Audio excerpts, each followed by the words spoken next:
Welcome to the 100th Monkey Radio with Tom and Ramon. Well, Yay! hey. So we are recording this on June 29th, and Ramon and I just got back from the East City conference yesterday. Yay! And wow, what an experience over there.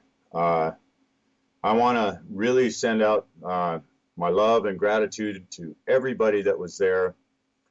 What an amazing experience. I saw more people take huge steps in their personal spiritual growth that during the last week than I've ever seen anywhere in my life. I think for me the biggest one was some of the young kids. Oh, all the young kids. When we say young kids, we're talking about 20, 12. Stuff, No, I'm talking about real young. Jesse's. There were just Jesse's daughter. Jesse, your daughter Hunter. Oh my word, Hunter! If you are listening to this, you are such a jewel. You will do much in this world. That's what I see for you.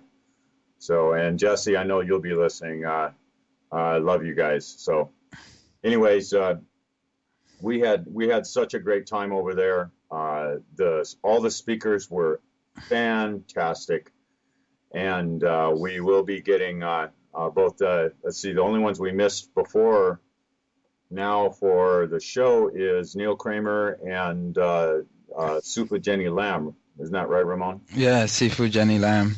We're gonna have to get Brooke back on too, I think, and Mel. We didn't have Mel, but we've got all of those all lined up for the very new for the show. So stay tuned and be prepared for that. There should all be really good shows. So. Yeah, I just want to tell a quick story of an experience we had there before we introduce our guests. Me, Tom, and Jesse were sitting down, and we were doing the parking. So cars were coming in and coming out, just making sure that they had their tags and blah, blah, blah. And we started to talk about a researcher, and I won't mention the name, but it wasn't, we were talking about him not in a very positive way because we weren't really agreeing with his methods. Let's just put it that way. And a butterfly came in and circled my head and circled Tom's head and Jesse's head. And our thought of what we were talking about was completely gone. And that's when all three of us noticed, oh, we shouldn't be so judgmental. So I don't know if it was nature or a being or something, but that butterfly put us in check. That was so amazing. As soon as that thing flew off, all of us were just like, we completely lost our train of thought on what we were talking about. And I was taken back by that one. Yeah, it was. What would you say? It was a blue and black butterfly. Yeah, something like that. And it just fluttered around all of our heads and off into the trees it went, and poof, line of thought was gone. So yeah. So for the website, we've got some changes that Ramon and I have been talking about doing here coming up in the near future. So as we get that all figured out and formed up, look for that. Ramon and I want to get out and kind of take the show on the road and go to these places and go to these people. We just don't want to be armchair researchers. Yeah, be able to bring more experiential information to you, our own experiences in these different places around the world. And I think it's a really exciting idea. And I think would be a really exciting process to go through, and to be able to share with everybody listening to the show what we personally experience in these places. So look forward to something here coming up in the near future, and we'll see if the universe gives us the big green light to go for it and make it happen. Yeah. Also, we have T-shirts for sale. What are they? 25? We haven't posted them up yet because we just Yeah, got well, I back. kind of put a little note on the front page of the website that they would be coming, and since we just got back, we haven't had time to do really anything for getting things caught up on the website and all the emails and everything. So, yeah, we have some shirts that we're going to sell for donation to help us finance the website and offset some of these costs that this obviously incurs. Yeah. So let's introduce our next guest before she falls asleep, listening to us ramble on. Sherri Ann Cortland, originally from New York State. Sherri currently resides in Orlando, Florida, with her husband, Ted. I'm not going to be able to pronounce this, Dylewski. Uh, while working on her BA in communications at Mount St. Mary College, Sherri attended a psychic development class in Monticello, New York. It was during one of these classes that her spirit guide, Jeremy, first made contact through automatic writing. Sherri has been conversing with Jeremy and other spirit guides through automatic writing for more than 2 decades. Sherri also studied Herbology with Rosemary Gladstar and earned a Doctor of Naturopathy. Nat- uh, Naturopathy. Thank you. Degree from Clayton College of Natural Health. Her first book is called Windows of Opportunity, and her new book titled Rising Vibrations for the New Age will be released by Ozark Mountain Publishing in June 2011. Welcome to the show, Sherri. Hi, Ramon. Hi, Tom. Thank you so much for having me on. Oh, thank you for joining us. This is just such an honor for us to be able to talk to you. Yeah. Oh, it's an honor for me. We both read your first book, Windows of Opportunity, and you did some amazing work there, young lady. Thank you so much. So, what brought you to the point where you decided to write a book? What prompted you on your path to turn into this genre? When did you not mind being considered a crazy person? Oh, these are such great questions. And before I answer them, I just have to say, Ramon, that my husband doesn't even pronounce his last name properly. So you did a great job with that. Okay. All right. So I don't have to worry about him coming to get me. No, don't worry. He doesn't even pronounce it properly. It's a joke in our family that he does that. Okay, when did I first get started? And when did I not want to be considered a weirdo or not care about it anymore? Such great questions. I wrote that book, Tom and Ramon, kicking and screaming. I did not want to write that book. When my guide, Jeremy, first said it's time to write a book, I laughed out loud and thought he was off of his rocker because, first of all, who the heck was I to write a book? And secondly, I was very happy tucked away in my little closet. I did not want to come out. I did not want to talk about these things. But I learned very quickly that you cannot really win an argument with spirit, and you just can't. And they just kept at it, and until I gave in. Although I will tell you this, after they dictated everything and I organized it into book form, I left it sitting in my desk drawer for a good year before I sent it out to any publishers. And when I sent it out to publishers, I sent it out to 6 publishers, and Ozark Mountain picked it up. I thought that I was just humoring them when I did that because I never thought that someone was going to publish it. I thought I was going to be safe in my closet. Little did you know. Little did I know. So what was there some event in your life that turned you towards consciousness and spirituality? I think before we get into that, I think we should explain exactly what automatic writing is and how is it that people won't be like, oh no, that's just her alter ego. Oh, that's a very good point. Very good point. Well, you know, when it comes to automatic writing, it was back in the 80s when I first learned about automatic writing, and I was reading a lot of books by Ruth Montgomery, and she, I believe, was like a press secretary, something like that, something with the press attached, I think, to Richard Nixon. And she wrote all of these books where her spirit guide was giving her information through them, and she wrote about all kinds of things, predictions and stuff about aliens among us, all kinds of really different interesting things. And I remember thinking, well, Ruth Montgomery, if she came out of the closet like this and she's writing these books and she already has a name and she's successful, she has everything to lose by publishing these books and really nothing to gain, there has to be something to this. And I felt the same way about Shirley MacLaine, and I mean, they made so much fun of her on late night TV, but she really didn't have to write those books. She had all the money in the world, successful actress, and who knows what else she did. But to write those books and come out of the closet that way was just so brave.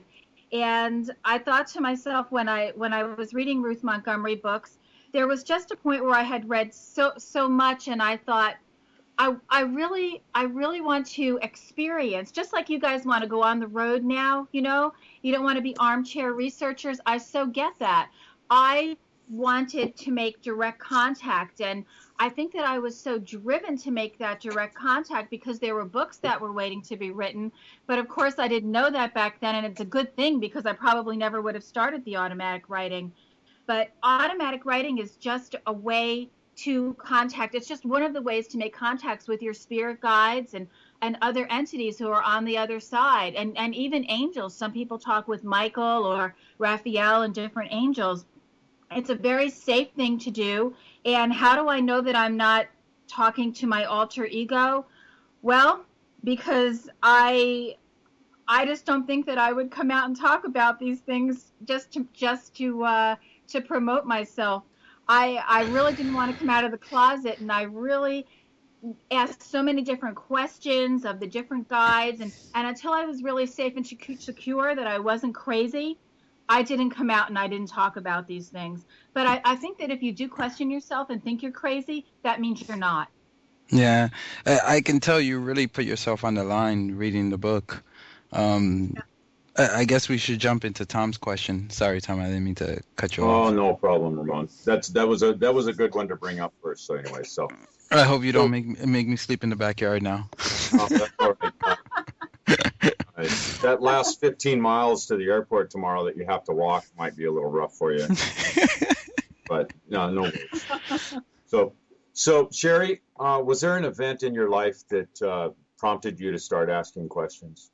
No, there was no specific event, just that I've always been on a search for the truth. My mother had so many different books, Hans Holzer's Born Again, books about ESP, palmistry, tarot cards, all kinds of things about life after death sitting on her library shelf, and I was reading those from a very young age.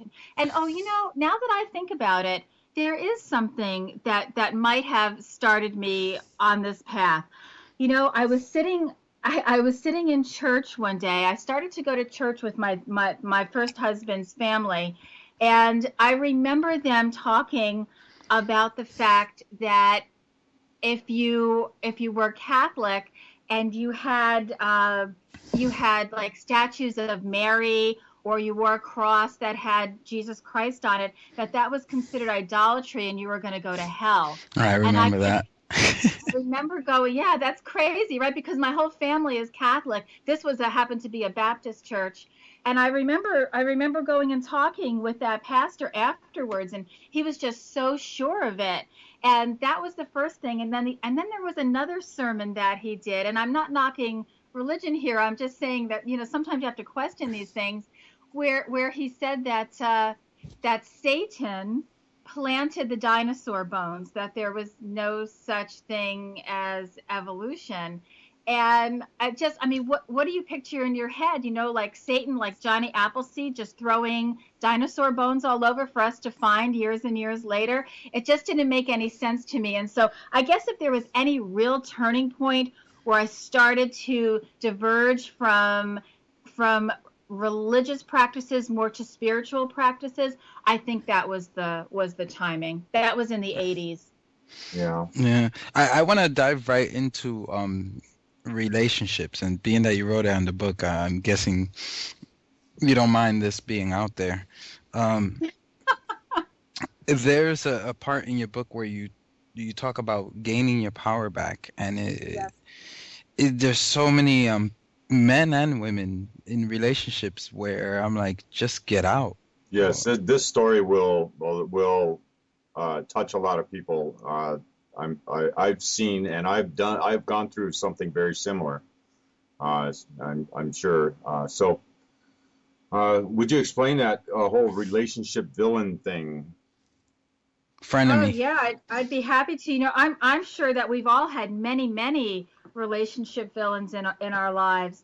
Y- it, First, I have to just do a little background here. When we're on the other side and we're planning our next incarnation, we decide at that point what karmic lessons we want to learn, things we need to pay back, what kind of growth experiences we want to have. So the things that happen to us in our lives are very much things that we've wanted to happen so that we could grow spiritually, so that we can expedite our spiritual growth. And there are two things that the guides who helped me write, or really who wrote Windows of Opportunity, talk about to help us expedite our spiritual growth. The first is relationship villains, and the second is Windows of Opportunity. And the relationship villains concept is that the entities here who especially in our relationships, our romantic relationships, relationships with friends, coworkers, that kind of thing, that are troubled, a lot of times we don't like these people, or we're living the same things over and over again. But these entities who cause us trouble, they are really our closest friends, our closest universal friends when we're on the other side of the veil. But for this incarnation, they've kind of put on the black hat. They're playing the role of the bad guy for the specific purpose of helping us to learn a lesson. And it's a very difficult thing to be a relationship villain. I mean, the roles are reversed. We have relationship villains, but we're also relationship villains at some time in our life for other people too. And sometimes they do things to us, or present us with opportunities to learn and grow that we might think are terrible and are difficult and are painful and dramatic. And that's just so that we can learn these lessons, and hopefully we'll eventually wake up and learn them. Do you want me to talk about the big one that popped me open? Yeah, I'd like to hear that story about your personal relationship villain. Okay, well, I mean, I had many of them, and each one became subsequently more controlling. All the men in my life had that common denominator. In the beginning, slightly controlling. My first husband, little things like you can't buy Wonder Bread, you have to buy the store brand. Just silly little things like that. My second husband, more so controlling. And then there was this guy that I was engaged to very briefly, and that was just a huge thing. He, everything, we started out and he treated me like an absolute princess. I mean, I'd never had anyone treat me quite that way before. We got engaged, and it was like I went to sleep that night with one person and woke up with somebody else. Can anybody identify with that? Has that ever happened to you? Okay, all right. See, so this is not so unusual a thing, but all of a sudden, I wasn't wearing my makeup properly. The way that I dressed wasn't right. I had to ask for permission to do the smallest little thing. Asking for permission, that cracks me up. I mean, I couldn't even buy a kitchen towel without asking him first, because the repercussions would just be so great. He would start to pick at little things about me. I can't remember one time when he said something about my ankles. I have something apparently called cankles, and did not even realize that until he pointed this out to me. And he was so upset about it. He wanted me to actually have plastic surgery on my ankles. Can you imagine such a thing? Wow. And I remember saying, well, you saw my ankles before you asked me to marry you. Why is this bothering you now? But it just went on and on and on. And finally, I just stopped taking the nonsense. And one night he did something that it's so hard for me to even talk about this. He pushed me up against a wall and he spit in my face. Well, that's when the real Sherri came out. And, I pushed him away from me. I ran to the phone. I dialed 911. And that was really just such a huge awakening for me, because I took back my power at that moment, and never again in my life will I ever experience anything like that. But the moral of the story, though, is this. I never communicated with my first husband about the Wonder Bread. I never communicated with my second husband about his little control issues. And I certainly never communicated with this guy about the things that bothered me. So that was one of the big life lessons that I needed to learn this time around. Unfortunately for me, it took throwing me up against a wall and spitting in my face for me to remember that I had vocal cords. Your guides also said that if you didn't learn your lesson then, they had someone set up for you. Oh yeah, oh yes. I can't even imagine getting worse than that. I can't even imagine that I had that relationship that I had where I would let myself get thrown up against a wall. That's amazing to me. But my guides did say to me that had I not learned the lesson at that point, that there was definitely another relationship that I had set up for myself that was going to be much, much worse. So I'm very grateful that I learned that lesson then and there. I wish I had learned it earlier. I have a funny story about when was that?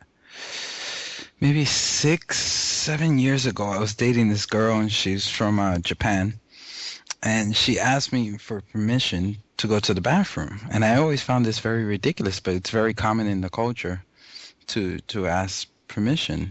And I'm not making fun of the culture, but I said no to her. And she stood there, and she asked me 5 minutes later, can she go to the bathroom? I said no. And I was trying to force her to do the same thing, And then she's shaking there, and I said, go to the bathroom quick. And she ran to the bathroom. And that's when I knew that this relationship couldn't continue. My wife now, she asked me for permission to go to the bathroom, and I said no, and she got up and went anyway. I said, why do you even bother asking me? Just go. Mind you, I'm in her house. So my wife never asked me to go to the bathroom now. No, my gosh. She'll just get up and go. And then, that's when I knew, okay, this is the right person. But she wasn't going to sit there. She got up and went. She's going to take her power. She's going to go when she has to go. Yeah. So, it's little things like that in society that I find sometimes that make you feel like, okay, this is the way a woman should be, or this is the way a man should be. What were you going to say? So I've noticed in a lot of the life lessons that I've experienced, and even this experience that you related here, that we build our spirit or our design or the plan builds in a great amount of redundancy to ensure that we will learn our lessons eventually. Oh, Tom, you are so right about that. And what Jeremy and the other guides who got together to write Windows of Opportunity say is that what a window of opportunity is it's an opportunity for us to learn a lesson, go through that metaphoric window, and then we can work on other things on our spiritual to-do list and therefore expedite our spiritual growth. And what they say that what we call a life script, you know how sometimes we continually attract the same kind of man or woman, which certainly happened to me. That kind of thing is like a life script. And the reason why we do that is because there's something there that we really want to learn, but we just haven't done it yet. So we create these windows of opportunity, and we create many windows of opportunity to learn the same lesson. And according to Jeremy, and I can attest to this, they get more difficult and more drama-filled as we miss one and we go on to the next one. And my guide groups like to say that it's so much better for us to learn the lesson on the ground floor rather than in the penthouse. We'll save ourselves so much aggravation, so much drama, and so much pain that way. So learning to spot windows of opportunity is one of the reasons why that first book was written. There's where I grew up, there was a woman, and she had these different boyfriends, and they always beat her. So she was one of these women that always said, oh, all men are bad, and all men horrible. So she stops dating men and she starts dating a woman, and of course, the same thing started happening again. And I just would think it's like, okay, and this goes out for women and men who are always saying all men are bad or all women are bad. It's like you're not paying attention. It's not Absolutely. them, it's you. You keep attracting the same vibration. For a reason. For yeah, you're attracting that same energy, that same vibration for a reason. And then when you suddenly wake up and you realize, oh my gosh, this is something that has happened to me X number of times. Obviously, I need to change my behavior. I mean, that's what has to happen. Ramon, you're so right. It's us who have to change our behavior so that we stop attracting the same thing. And one of the most wonderful things that happened after I finally woke up and took back my power and learned how to communicate is that very quickly I met my present husband and my last husband, because there's no need to go any further. And I have a wonderful relationship. And I'm not going to tell you that it's all peaches and cream, because it's not. We argue, but that's something that's new for me because I never argued before. I just kept my mouth shut until everything just blew up and blew to pieces. Do you know what I mean? Yeah, I know So it's exactly a what you mean. real learning experience. So I mean, with me, the lesson that I learned was that I always felt like I had to prove myself.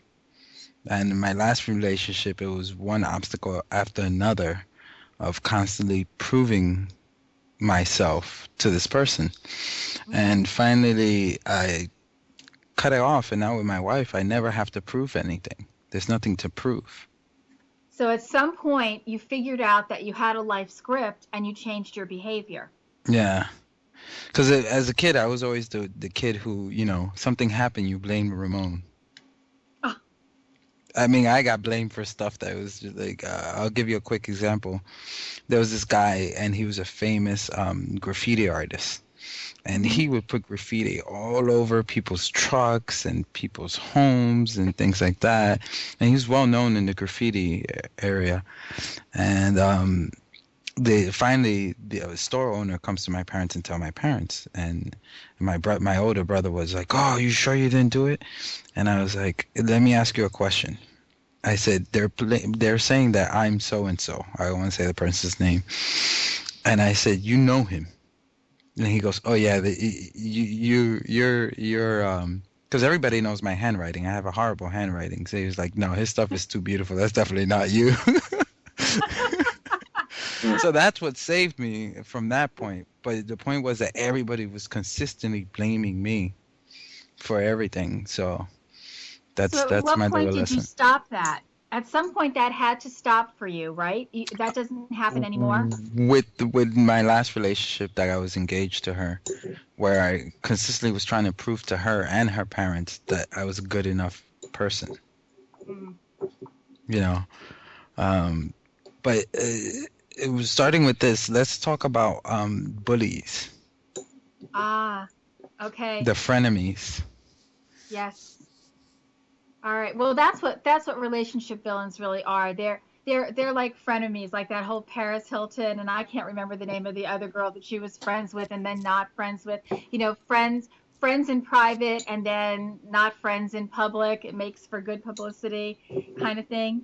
That's what a relationship villain is, and a relationship villain is just somebody who's going to open up a window of opportunity for you or push you back on the right path. And I've had things happen. I have a friend of me, I'm going to call her Jane. And when I was taking herbology classes and studying for my degree in naturopathy, all of a sudden at work, people were looking at me funny and just like really started to avoid me. And finally, I cornered one girl and I said, "What's going on here?" And she said, "Well, you're into voodoo and you're into witchcraft and you're sacrificing animals." And I was horrified. I'm a vegetarian. I'm an animal rights activist. Nothing could be further from the truth. And I said, "Well, where are you getting this from?"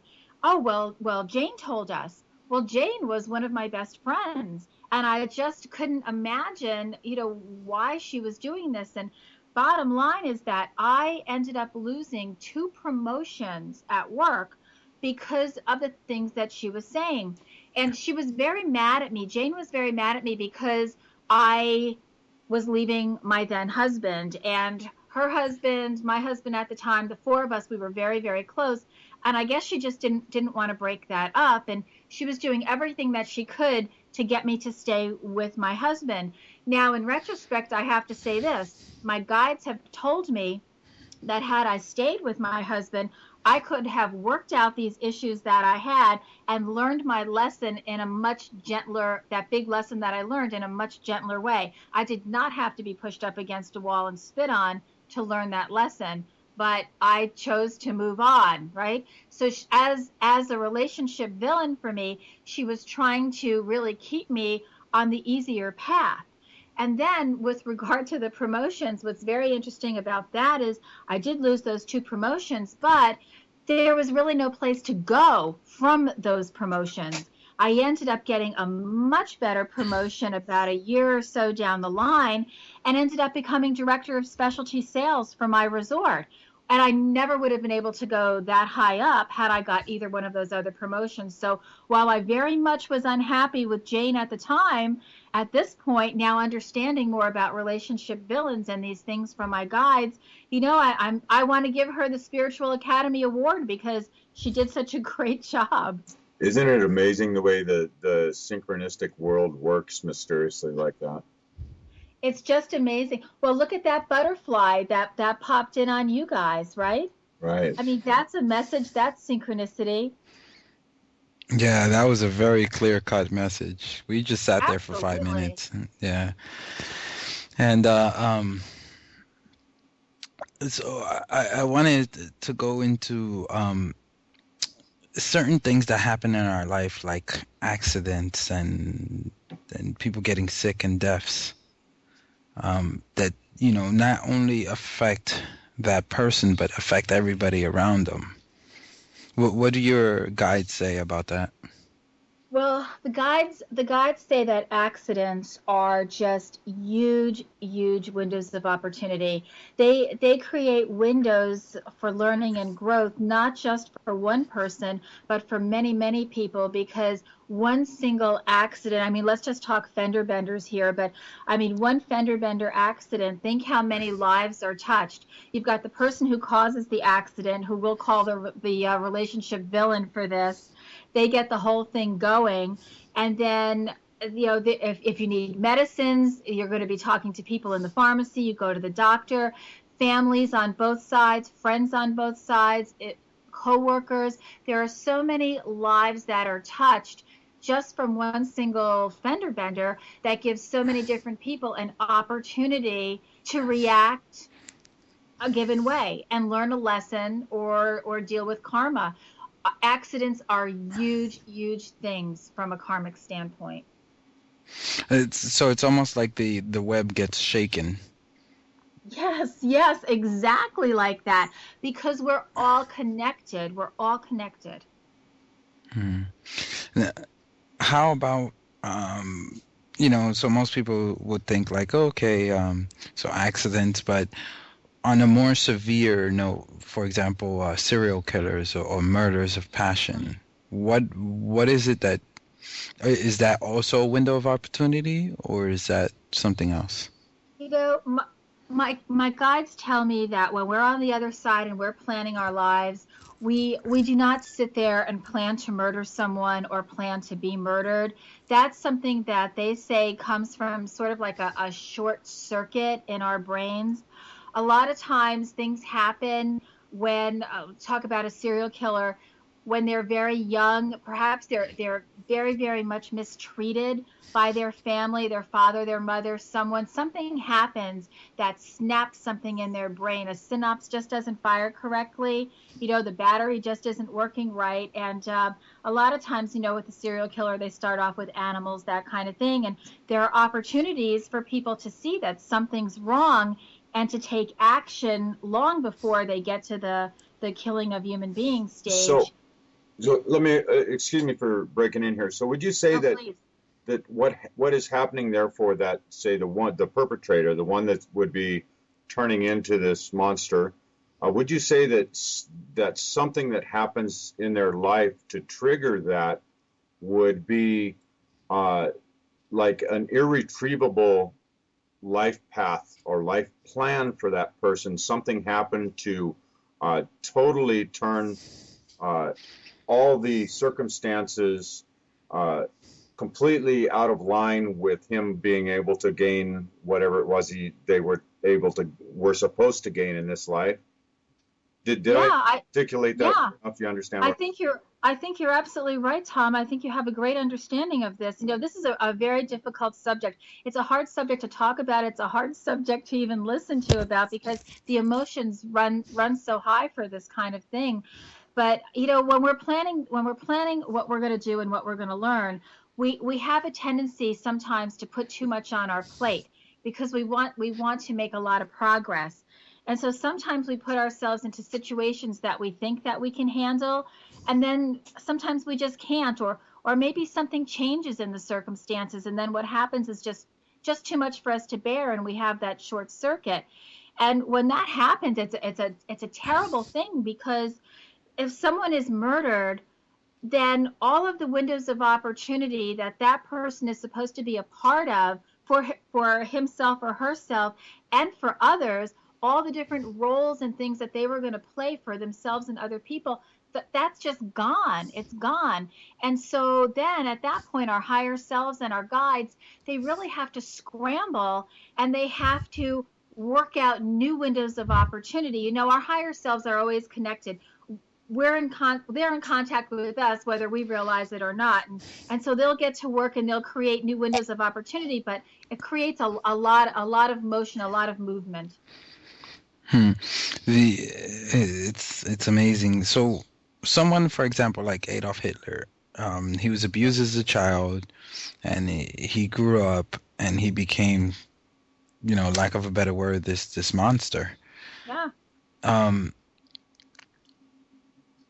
Where do they put other people to try to stop him? Because then this is the part that confused me. Because you want to stop this monster because of, he's doing some horrific things. So, Ramon, I hate to sound like, I don't know, maybe I don't hate to sound this way, but I kind of see there's major events like that where they had major impact on the world. I almost see that, in particular, that specific event as being something that the world itself had to go through. As callous and horrible as that might sound, I think about all the people who have the silver lining inside that really dark cloud was amazing as far as the way people look at the world now. And I don't know, I don't have this thought completely formulated enough to articulate. Yeah. The Adolf Hitler thing gets me every time, because that's one of the things when the guide groups started to talk about this subject, I'm thinking, oh, come on, this Hitler thing, how can that be okay? And Tom, I hear what you're saying, and there was so much good that did come out of it, but I don't think that Hitler was expected to get quite as far as he did. There were opportunities to stop him, but sometimes people didn't step up, or things just didn't work out the way that they could have worked out. Eventually, he was stopped. I mean, it would have been great if he was stopped earlier. And my thing was always, well, what happens when he crosses over? I mean, is he welcomed with open arms? What happens? And what the guide group said was that he was very much a damaged soul, and that when he did get back to the other side, he was just horrified at what had happened. And they indicated too that he didn't really quite understand everything that was happening, that there were people under him who were doing a lot of what was going on, and he wasn't quite as connected to it as we would think. I'm just repeating what my guide group said. I wasn't there. I don't really know. But they said that they kind of put him into sort of like a spirit coma for a very long time, because he was just so horrified and so devastated by the things that he set in motion. Right. maybe what I'm seeing, what I'm sensing and seeing is the silver lining in that dark cloud. I'm seeing is the spirits actions that were taken after the fact to try to rectify the damage and to turn it into something that was, try to lessen the negative impact that it had on the world. So maybe that's the silver lining I'm seeing in that whole scenario. Yeah. I agree. I agree. New windows of opportunity were created, and we recognized them and we acted on them. Yeah, in that situation, there's 2 points that I was trying to make, and one was okay. So let's say, for example, change of history, and let's say one of my past lives, and this is just an example. I have the opportunity. Now, I'm doing this because he killed my family in cold blood, and I have the opportunity to kill him in cold blood. Wouldn't you say that I'm going through the same situation that he went through, where something short circuit? Even though I'm doing such a great good by stopping him, or is it a great good? That's what I'm questioning, because I'm also going through that short circuit. I know what you mean, because if you kill a serial killer, what does that mean? Exactly. What's the greater good? I mean, I haven't had any dictation from the guides on that, but I think that there must be times that you have to stop someone. You have to stop someone like that. And so, boy, now it sounds like I'm advocating murder, and I'm really not. But I think that if push came to shove and I had the opportunity to stop Adolf Hitler, I would have fired that gun. Yeah, I think almost every person on the later. planet would have. Yeah, and then dealt with it later. I mean, if I had to deal with karma for it, then I would deal with karma for it. But I absolutely would put the greater good. I think sometimes has to be at the forefront of our thoughts. Yeah, and I'm coming, and we'll get off the topic, but what book was it? It was The Key by what's his?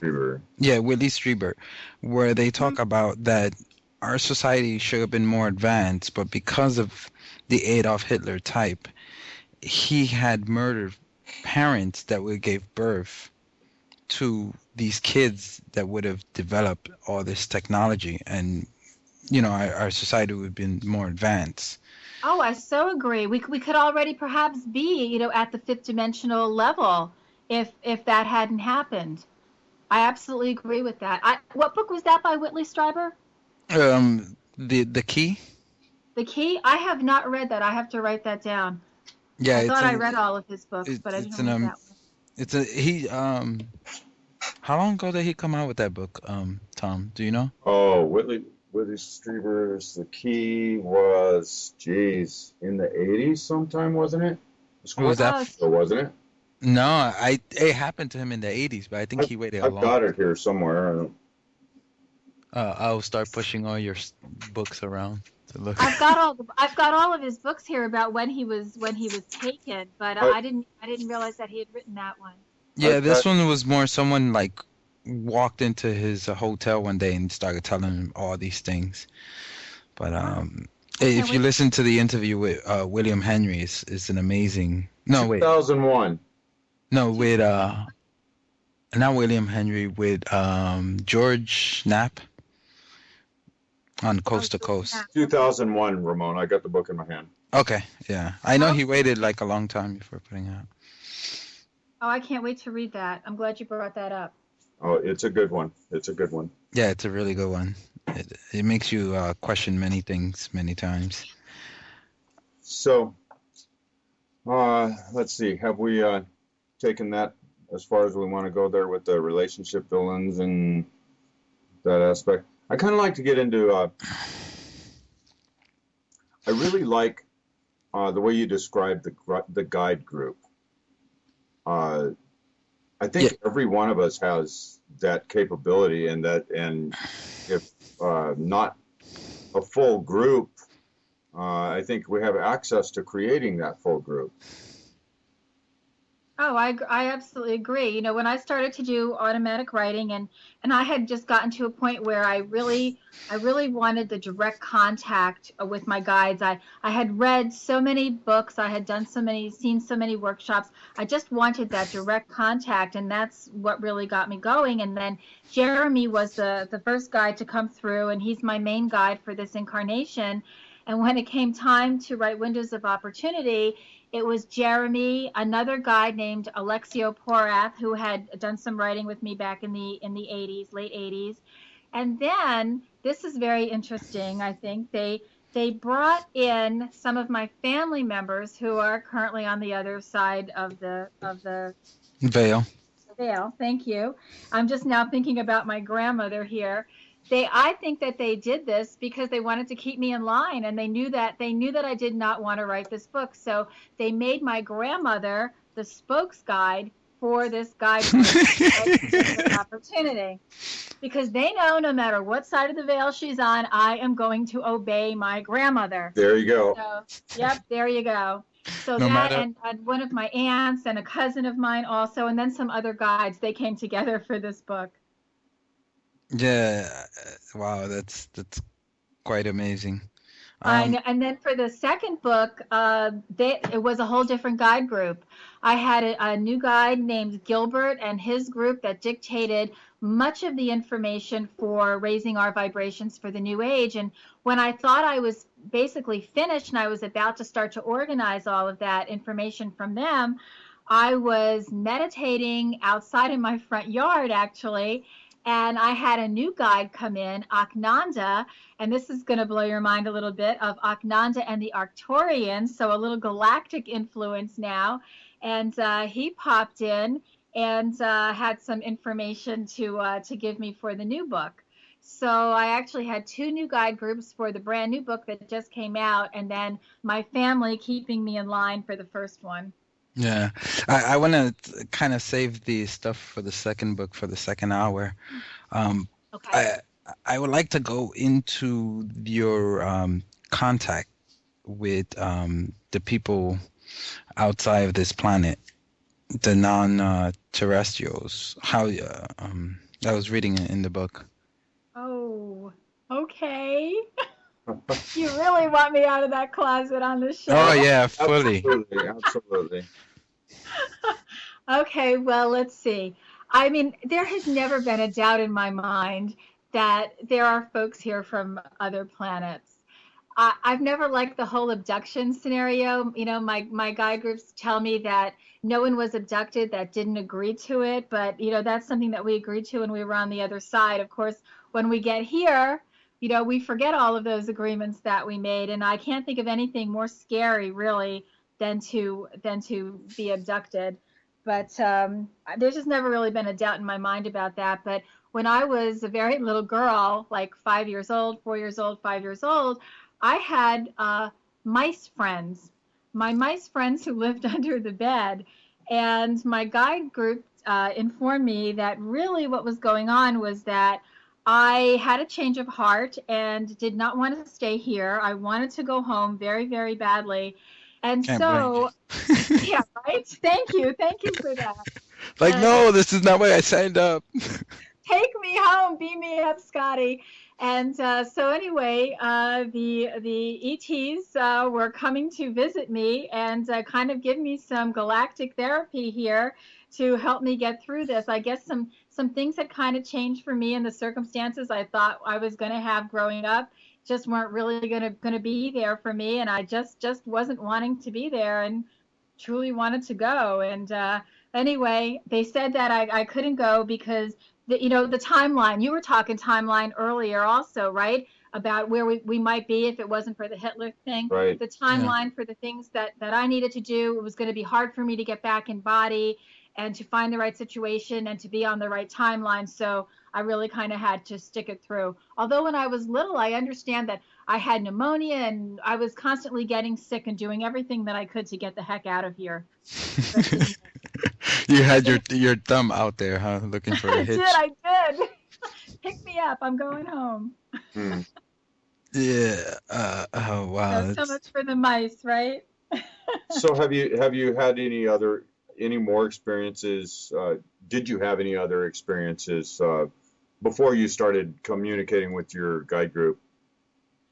I have not had any. I mean, I've gone to different UFO conferences, and I read every book that I can find about it. But I have not had any experiences at all. Now I'm very open to it, and I wish one would land in my front yard or my backyard, because again, I try and jump on there. Get me out of here. Listen, I now understand why I have these Counselor Troy fantasies, right? That's what I want to do. Get back on that spaceship and go wherever. But no, I haven't had anything. Now, I know you want to talk about the new book in the second hour, but my sister, after she read the first book, she told me about her own experience that was kind of going on at the same time that I had the mice. And she was seeing what she called the pink monster in black boots. So I made mine, in my mind, they looked like mice. To her, it was a furry monster, all pink, fur, and in these black boots. And so very cutesy. Yeah, the differences between us, right? And so she had her experiences with that, where she would just suddenly find herself outside in our backyard. And believe me, there is no way in Spark Hill, New York, that we would go past this great big huge tree. It was a very scary tree in the dark, and it was like weeping willow. And then there was a woods behind our house. And she said several times she found herself out there in the middle of the night. So she was having her own thing going on at the same time that I was having my own thing going on. So kind of interesting there. Wow. They say sometimes it goes in families like that, but we're thinking we need to go and get some therapy and some hypnotherapy to find out exactly what was going on. So before we get out of this first hour, I kind of like to hit on one more thing. You talk about how you can help to instigate and to promote these life changes that you did sign up for, how to activate them in your life and actively pursue them. How do you do that? How do you bring those things to the forefront and say, okay, if I signed up for to learn this lesson, I'm aware and I want to do it. Let's get going, guys. It's hard work, Tom. It is nothing but hard work, and it's painful too, because you've got to be very honest about yourself. You've got to take a good hard look at your life. You have to look for patterns, because these patterns will help you identify your life scripts. And the life scripts are just a series of windows of opportunity where you did not learn the lesson. So step number one is to do a review of your life. Do a life review. Be very honest. Look for those patterns, and then look at the way that you handled these things when they come up. You have to change your behavior, because something that you were doing wasn't right. Otherwise, you wouldn't be having the same experience over and over again. And the only way to know that you have gone through a window is that you're not having the same type of thing go on in your life anymore. Then you know that you've succeeded. But it's very difficult sometimes, I think, to sit and take a look at your life and say, okay, when I'm presented with X situation, this is how I deal with it. Maybe you're angry, maybe you're judgmental, and that's something that you have to change. And then you've got to set about to the hard work of making those changes in your life. And, it takes a lot to create new habits. It's a difficult thing to do. But if you're aware and you spend the time on it, you can make those changes. So with that being said, how much time we have left, Tom? Well, I think we need to see where people can pick up her material at, and your website, Sherri. Oh, thank you. Okay, well, the books are available at Barnes & Noble stores, Barnes & Noble online, Amazon.com, OzarkMountain.com, and also if you want an autographed copy, you can go to my website, www.sherricortland.com. Great. And I did notice on your website that was the Awakening to Higher Consciousness Transformation Conference your first speaking engagement like that? No. Actually, the Awakening to Higher Consciousness Conference, which was just a couple weeks ago, that was my third time speaking at their transformation conferences. I also do a lot of workshops around Florida.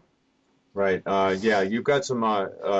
If you go to her website and click on the workshops and book signings tab, it will take you to a page that shows quite a bit of information there and a lot of contact stuff where you can get hold of her and all the different places that she does these different workshops at. So check it out. And in both books, there are instructions on how to do automatic writing. And if anyone in your audience wants to email me, I will be happy to send them instructions on how to do automatic writing, and also stay in touch with me and I will help you through. The biggest thing is to be consistent and to have patience, because it may not happen right away. Yeah. With that being said, Tom, your little famous quote. Condemnation without investigation is the height of ignorance. And I want to give a huge thank you to the Easteady family, to James, Pam, Jenna, Nate, and also to the speakers, Michael Tellinger, Mel Ferragas, Jenny Lamb, Brooks Agnew, of course, Neil Kramer, and am I forgetting anybody else? Probably. Who you're forgetting? You are forgetting someone. Who are we forgetting? Oh, Bob Dean. Bob Dean. Oh, how could we forget? We gave Bob Dean a ride to the airport too yesterday. That was a pretty good drive. That was yeah. And lots of thank you to all the listeners and everybody who showed up to the conference. And make sure you tune in to Brooks Agnew. He's coming on next. And then you can come back to the archive. Right. Okay, guys, we'll see you in the archive. Yay!